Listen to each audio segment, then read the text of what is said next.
Oh, what's up? All right, so this is Vikings from Denmark to um, to Reverend Dr. Martin Luther King Jr. Probably not Jeff Ladle in 1 to 70. This is Denmark, I believe. Senior Jeff Ladle in 60. Jeff Ladle, probably Jeff Ladle in 120. Let's see, I don't know if there's anything on here now. Oops, excuse me. Oh, there we go. Okay, and then into the Kings. So,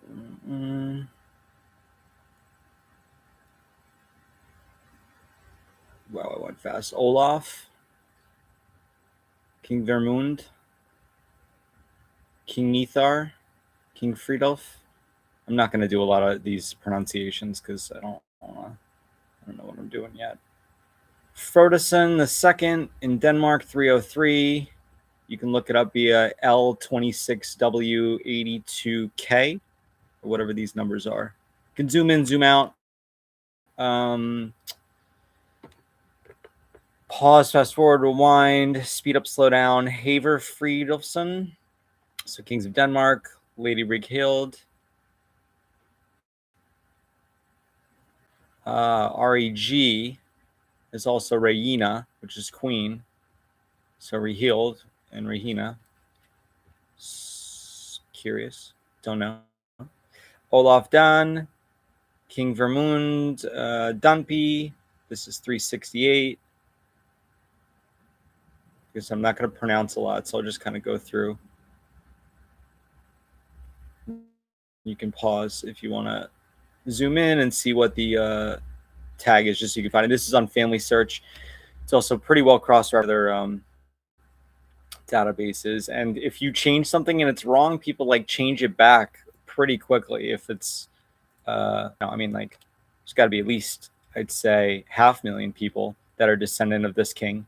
You know what I mean? Maybe more. Hilderic. We have these in these other videos. Forge Knot, the Giant, which has about 7 generations of quote unquote mythical characters. I don't know if they're mythical or not, but that's what conventional search engines are telling me what they are. And then, yeah, the first person that's not mythical is like not really well known. So interesting. Halfdan, Hilderic. But I personally, I mean, I see value in it.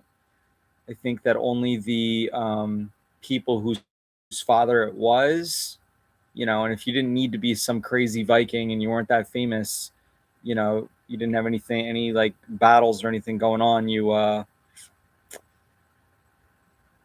wouldn't be necessarily in the history books. But if your parent had that,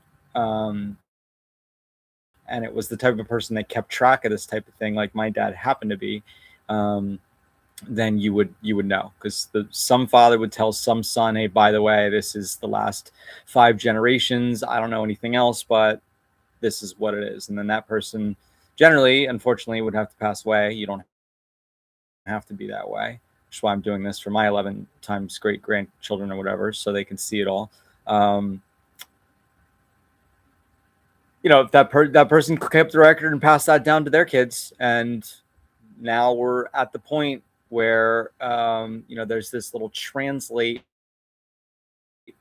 thing and there's 3 dots in the upper right corner or whatever, where I can translate. It's called translate. Hey Google, change it to interpret, because it's not a translation, it's an interpretation of their language. In any event, Viking Royo Rolosen in 905. Manfred de Percy. And so, in any event, now that we're at this point where the death records and the birth records and the marriage records and the christening records and the what else is on there? Tax records or property ownership records are now being put all online, and then they added that translate interpretation tool, and this is 1034. in Yorkshire, England, William de Percy, first Baron.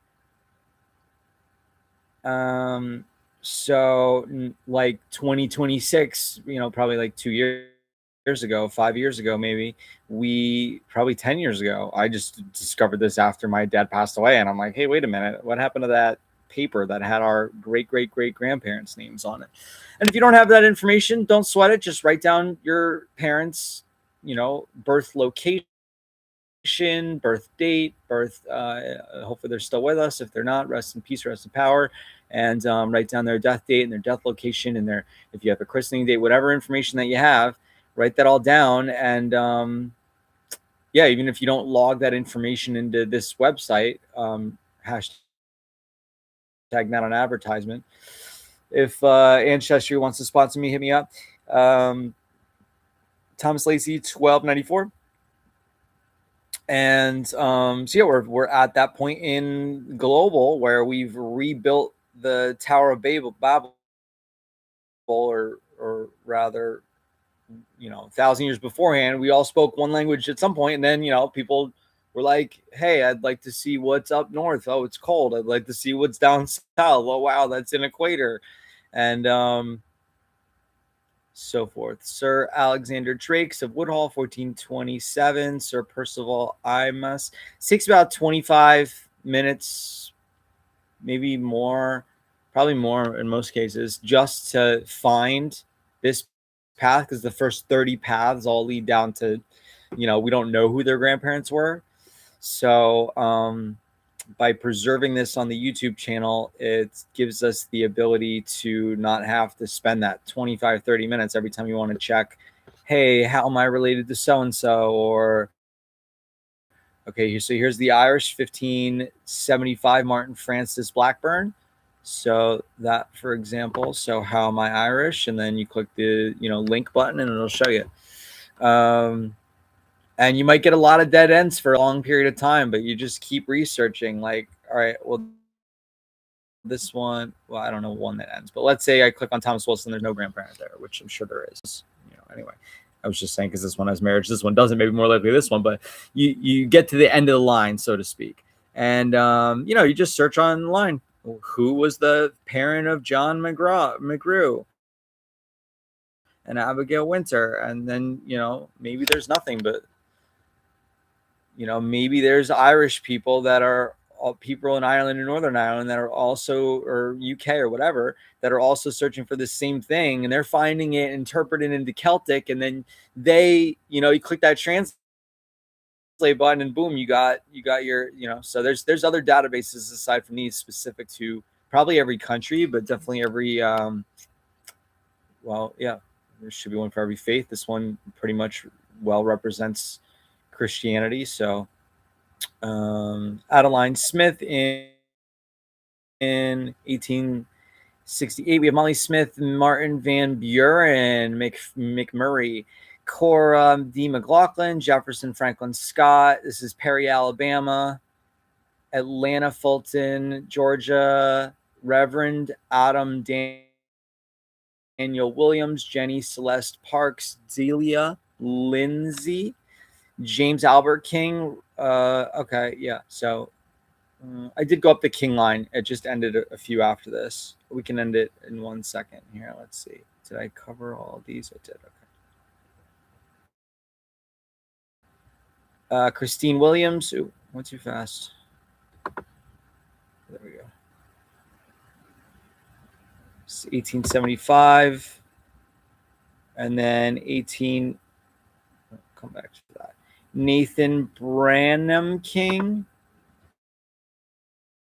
In 1828, Jacob Henry Branham, Martin Branham Jr., Martin Branham, 1748, British colonial America. And Sarah Etheridge, 1751. And that is all we have. So in this case, I would be like, who is the father of Martin 1748 in Virginia, British colonial America? And see just what sort of old news articles or birth, death, property records show up, and continue